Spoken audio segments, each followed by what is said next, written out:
So what's up mga ka-idol? Meron naman po tayong may babahagi.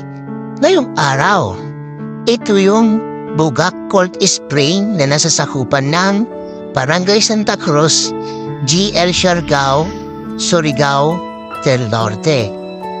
At andito na kami ngayon mga ka-idol sa Bugak Cold Spring na. Ayan, dito na lang din po kami nag-ihaw. At eto, kakain na po tayo. Ayan, kain po tayo mga ka-idol. Ayan, alam niyo po mga ka-idol, ang kagandahan pala dito, meron po silang activities. Ano nga ba yung activities nila? Siyempre, ang activities nila dito mga ka-idol, magkayak ka hanggang saan mo gusto dito, papasyalan yung mga mangrove, no?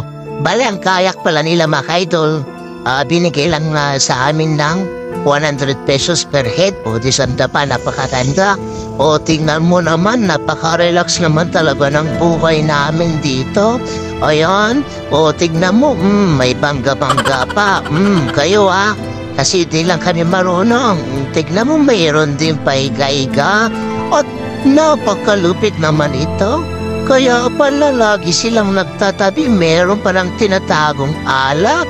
Sige, tagayan mo. At eto na nga mga ka-idol, hanggang dito na lang uli po magtatapos ang aming vlog. So maraming salamat sa inyong panood mga ka-idol. God bless.